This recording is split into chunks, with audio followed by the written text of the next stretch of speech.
Hi, grade ones. I wanted to share a fun little camping read aloud. It is called Up the Creek by Nicholas Oldland, and it is published by Kids Can Press. So have fun listening. Listening to reading is really valuable, just like practicing your reading every day is. As you listen to the story, try and remember characters, problems in the story, the setting, different events that happen.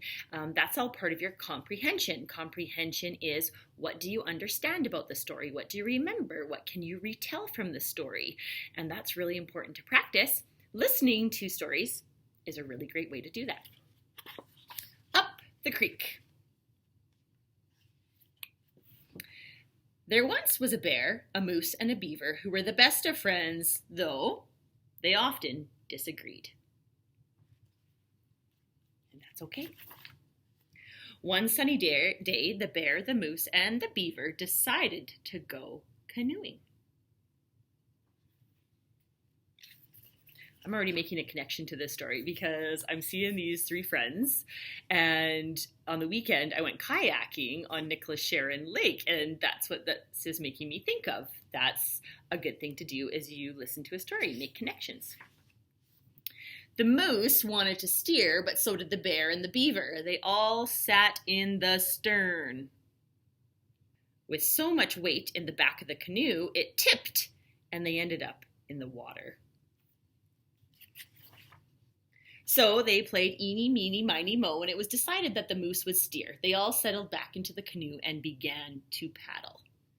Catch a tiger by the toe. If he hollers, let him go. Eeny, meeny, miny, moe. The bear insisted on paddling port side, but the beaver and the moose also preferred the left. With everyone paddling on the same side, they traveled in circles.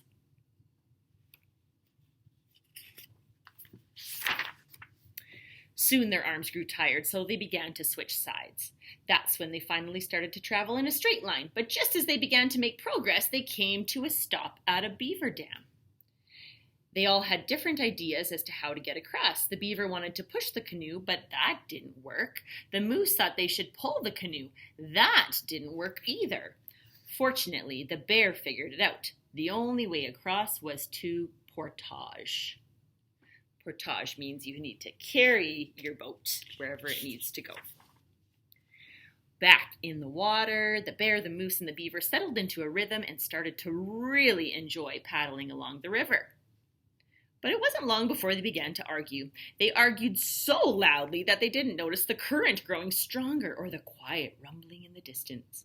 Stop splashing! Keep paddling! I'm hungry! Look at the beaver starting to gnaw on the paddle. Until it was too late. The river had turned into wild white water rapids. Ah!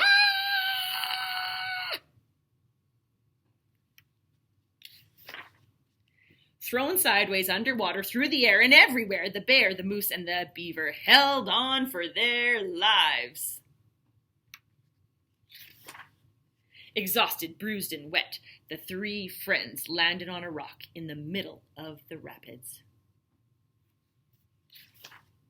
The moose wanted to burn the canoe to make a signal fire. The bear wanted to throw the beaver to shore to get help. The beaver figured swimming to shore would be safer. They argued over whose plan was best well into the night.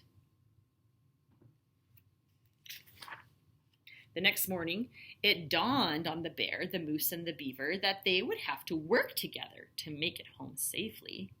So they climbed back into their battered canoe, took a deep breath, and ran the rapids. We can do it! They're finally being problem solvers. They twisted, leaped, crashed, and blasted through the water. The rapids were fierce, but with the bear's powerful strokes, the moose's steady hoof, and the beaver's clever commands, they set a true, clear course. At last, the bear, the moose, and the beaver made it to shore. Oh, look at the canoe. Ah!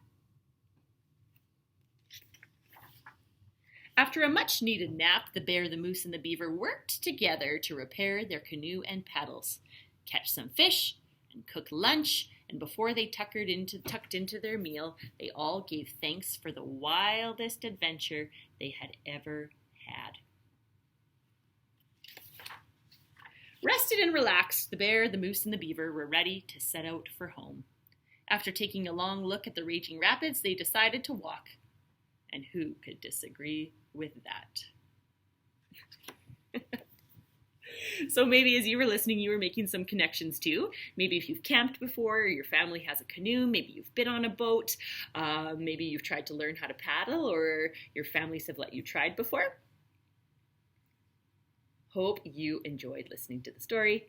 Take care.